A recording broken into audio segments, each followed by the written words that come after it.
নমস্কার বন্ধুরা, আজকাল ফল কিনতে গেলেই একটাই দৃশ্য চোখে পড়ে, সেটা হলো আপেল, কমলা লেবু, কলা যাই না কিনুন না, ফলের গায়ে একটা চকচকে স্টিকার সাটানো।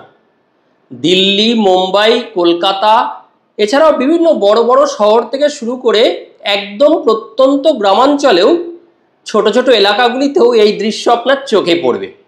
তবে ফলের গায়ে স্টিকার সাটানো দেখে অধিকাংশ মানুষই ভাবেন যে এই ফলগুলি বুঝি প্রিমিয়াম কোয়ালিটির বা অত্যন্ত ভালো মানের, আর সেগুলি বিদেশ থেকে আমদানি করা, আর তার গুণগত মান ভালোই, তাই তার দামও বেশি। ফলে বেশি দাম দিয়ে ফল কিনতে তো আর কোনো সমস্যাই নেই।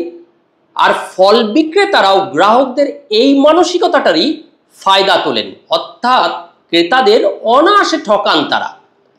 ফলের গায়ে স্টিকার কি এবং কেন? ফলের স্টিকারই বা কি? পিএলইউ স্টিকারই বা কি? ফলের গায়ে স্টিকারগুলো কেন দেওয়া হয়, কি জন্য, কি লেখা আছে এতে, আজ এই পর্বে আপনাদের পুরোটাই বুঝিয়ে বলবো। পর্বটি তাই শেষ অবধি দেখার অনুরোধ রইল। বিশেষ একটি তথ্যমূলক ভিডিও এই পর্বটি, তাই আপনারা দেখতে থাকুন। আর পরিচয় পর্বে বলি, আমি doctor Anupam Sinha, general physician, proctologist, lifestyle modifier, এই পর্বে আপনাদের হোস্ট। আর আপনারা দেখছেন আপনাদের নিজেদের YouTube channel doctor Anupam helpful.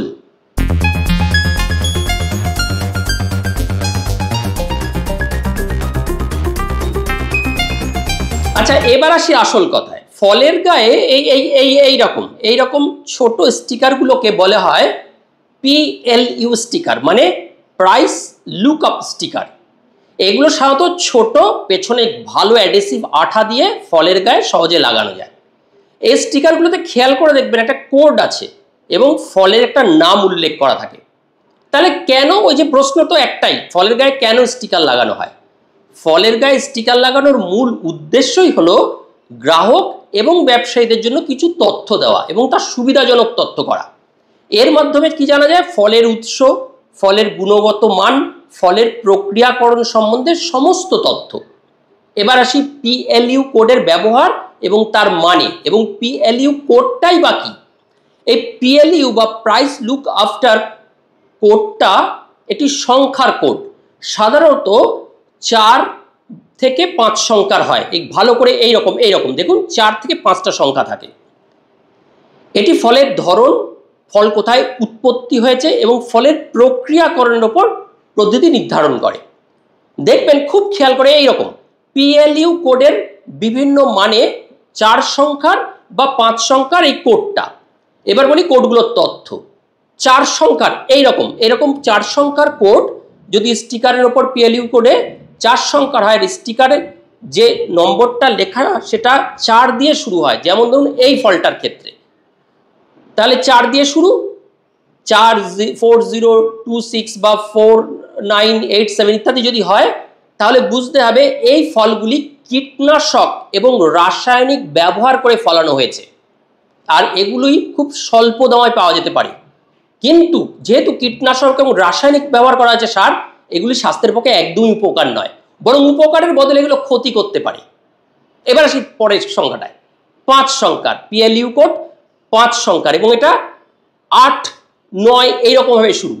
এই ফলগুলি যদি 8 দিয়ে শুরু হয়, তাহলে জেনেটিক্যালি মডিফাইড, মানে ডিএনএ টেকনোলজি ইয়ে করে এগুলো করা হয়েছে। যেমন ধরুন 484131 বা 8652 এরকম হলে বুঝতে হবে ফলগুলো জিনগতভাবে ফলানো হয়েছে, অর্থাৎ এই ফলগুলি প্রাকৃতিক নয়, বরং পরীক্ষাগারে জেনেটিক্যালি মডিফাইড এগুলো।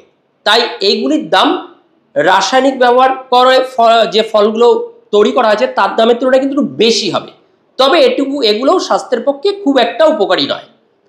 এবার যদি 5 সংখ্যার এই পিএলইউ কোড যা 9 দিয়ে শুরু হয়, দেখুন এইরকম 9 দিয়ে শুরু হবে, এই ফলগুলি হলো অর্গানিক পদ্ধতিতে চাষ করা হয়েছে, অর্থাৎ এতে কীটনাশক এবং রাসায়নিক সারের ব্যবহার করা হয়নি, যার জেরে এর দাম হয় সবচেয়ে বেশি। আর স্বাস্থ্যের দিক থেকেও এই ফলগুলো অত্যন্ত উপকারী। তাহলে বুঝতে পারলেন ফলের গায়ে স্টিকার কেন, কি বোঝা যায় এর থেকে। এইবার এই স্টিকারের উপকারিতা কি? ফলের গায়ে স্টিকার থাকলে তার আদৌ আমাদের পক্ষে স্বাস্থ্যকর, কিভাবে সেটা তৈরি হয়েছে সেটা আপনি বুঝে নিতে পারলেন। হ্যাঁ, গ্রাহকও চট করে ফলটির সম্বন্ধে কোথায় চাষ করা হয়েছে, কীভাবে চাষ করা হয়েছে, কতটা স্বাস্থ্যকর। অর্গানিক ফল কিনা সহজে চিহ্নিত করা যায়। অর্গানিক যদি হয় এটা স্বাস্থ্য সচেতন গ্রাহকদের জন্য খুবই গুরুত্বপূর্ণ, সবচেয়ে নিরাপদ এই ফলগুলি।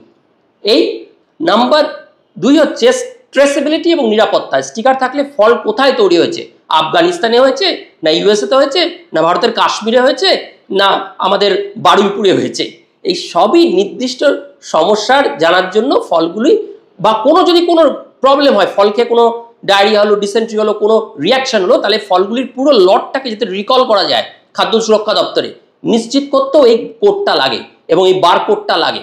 এতে খাদ্য নিরাপত্তাও খুব সহজে করা যায়। মূল্য নির্ধারণের সুবিধা আগেই বলেছি, ব্যবসায়ীদের জন্য পিএলইউ কোডের মাধ্যমে ফলের দাম নির্ধারণ করা যায়। একই ধরনের বিভিন্ন ফলের মধ্যে মূল পার্থক্য কোনটা, কোনটা কীটনাশক দিয়ে ফলানো, কোনটা জৈব প্রক্রিয়ায় তৈরি, কোনটা অর্গানিক্যালি তৈরি, এবং সেই অনুযায়ী দামটার ভ্যারিয়েশন নির্ধারণ করা সহজ হয়। এইবার ফলের স্টিকার সম্পর্কিত আর কিছু সাধারণ তথ্য। ফল খেতে গেলে যে স্টিকারটা তুলে খাবেন না স্টিকার শুদ্ধ খাবেন। সাধারণত ফলের স্টিকারগুলো খাওয়ার উপযোগী নয়, যদিও এগুলো খাদ্য নিরাপত্তার মানদণ্ড মেনে তৈরি হয়, তবুও স্টিকারটার বংশটা ভালো করে কেটে আইদার ফেলে দেবেন ধোয়ার সময় বা ভালো করে সাবান দিয়ে ধুয়ে ওই স্টিকার আঠার সময় তুলে ফেলবেন। স্টিকার কি ফলের গুণমানকে, পরবর্তী প্রশ্ন হলো, স্টিকার কি ফলের গুণমানকে প্রভাবিত করে? ফলের গুণমানকে প্রভাবিত করে না, এটা জাস্ট একটা তথ্য সরবরাহের জন্য ওপরে লাগানো থাকে। এটা ভালো করে খাওয়ার সময় জল দিয়ে ঘষে তুলে ফেললে ঝামেলা শেষ। ভারতে ফলের গায়ে যে স্টিকার লাগানো থাকে তাতে একরকম আঠা ব্যবহার করা হয়, সুতরাং এই ফলগুলি খাওয়ার আগে আপনাদের সাবধান থাকতে হবে, ভালো করে বারবার বলছি ধুয়ে নিতে হবে, তারপর সেটা খান।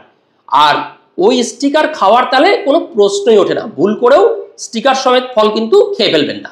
তাহলে বাজারে কিনতে গেলেই দেখবেন বিভিন্ন ফলে বিভিন্ন রকম স্টিকার লাগানো, কি এগুলো কি ইম্পোর্টেড খুব দামি ফল, খুব ভালো মাপের ফল? আদৌ তা না। এগুলোর মধ্যে কিছু তথ্য সম্মিলিত আছে, এই তথ্যগুলি কি কি আমি সহজ ভাষায় বুঝিয়ে বললাম। আশা করি এর পরের বার থেকে আর ফল কিনতে গিয়ে আপনারা বিভ্রান্ত হবেন না। এরকম আরও অনেক স্বাস্থ্য সম্বলিত ভিডিও পেতে আমাদের চ্যানেলটিকে লাইক, সাবস্ক্রাইব ও শেয়ার করতে পারেন। আর এই নলেজগুলো নিজেদের নিকট আত্মীয় বা বন্ধু বান্ধবের মধ্যে ছড়িয়ে দিন, কারণ নলেজ যত স্প্রেড হয় ততই কিন্তু নিজেরও নলেজ বাড়ে, সাথে অন্যেরও জ্ঞান বাড়ে। আশা করি আপনারা পরবর্তী পর্ব দেখার জন্য উৎসুক থাকবেন, আমাদের সাথে থাকবেন, আমাদের চ্যানেলটিকে অবশ্যই সাবস্ক্রাইব করবেন। আর শীঘ্রই আরেকটি নতুন পর্ব নিয়ে আপনাদের সামনে আবার আসবো, এটা আমাদের বক্তব্য। নমস্কার, সকলে ভালো থাকবেন, সুস্থ থাকবেন।